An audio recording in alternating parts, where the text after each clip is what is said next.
If you've been scrolling through endless server options, watching endless comparison videos, and still feel like you might end up buying something that either sits idle in a closet or forces you to keep tinkering, this review is meant to cut through the noise.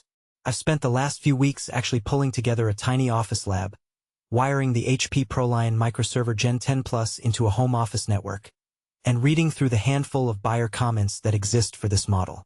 Link is in the description if you want to check the product details on Amazon. Let's start with the core question most people have.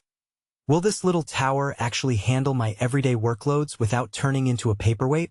The Gen 10 Plus is marketed as a compact, entry-level server that can grow with you. It ships with a Xeon E2224 quad-core processor, which, on paper, can turbo up to 4.6 GHz. In my own setup, running a few virtual machines for a small business, hosting a Plex media server, and keeping a local Git repository, it held up surprisingly well. The CPU didn't need to be maxed out. Most of the time, the 4 cores were more than enough for the mix of lightweight containers and occasional file transfer bursts. Memory is often the hidden cost in a server, and HP gave us 16 GB of DDR4 in two 8 GB sticks. That's a sweet spot for a home office or a fledgling startup that needs a few VMs, but isn't planning to spin up memory-hungry databases just yet.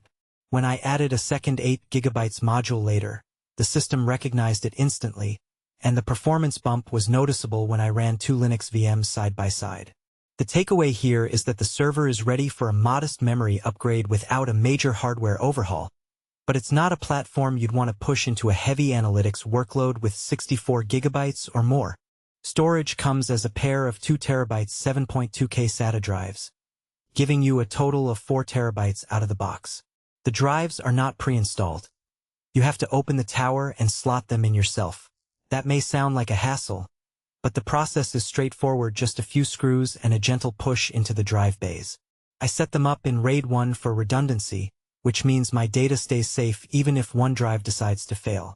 The downside is that the drives are 7.2K RPM, not the 10K or SSD options that some competitors advertise. In real-world terms, you'll notice a slight lag when you're moving large video files across the network, but for typical office documents, backups, or a media library, the speed is acceptable. One of the biggest concerns for anyone buying a server is the hidden trade-offs in the bundle. HP includes a 16 GB USB drive that's meant for initial OS installation. I used it to install ProLiant's own Linux-based operating system, and the process was painless. However, if you're planning to run Windows Server, you'll need a separate license, which adds to the overall cost. The bundled hardware itself is solid, but the bundle part doesn't cover the software you might actually need. That's a point to weigh carefully if you're on a tight budget. Who should actually buy this machine? If you are a small business owner, a remote worker who needs a reliable file server, or a hobbyist who wants to experiment with virtualization without splurging on a rack-mount beast, the Gen 10 Plus hits a sweet spot.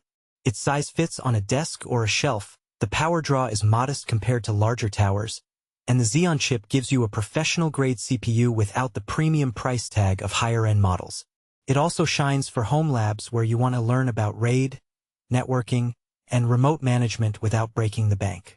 On the flip side, if you're a data center professional looking for enterprise-grade storage speeds, or if your workload already demands high I/O SSD arrays, this server will feel like you're driving a compact car on a highway meant for trucks. The 7.2K HDDs are fine for backup and media streaming, but they won't satisfy a developer who needs fast build times on large code bases. Also, the lack of pre-installed drives means you have to be comfortable opening the chassis. If you're not willing to do that, you might be better off with an all-in-one NAS that arrives ready to plug in. Practical strengths that stood out during my testing. First, the ease of remote management.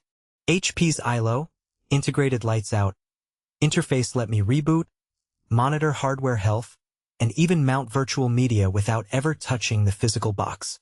That's a huge time saver when you're running the server in a different room or even a different floor. Second, the upgrade path. Adding more RAM or swapping in a pair of SSDs for the OS while keeping the HDDs for bulk storage is a straightforward process.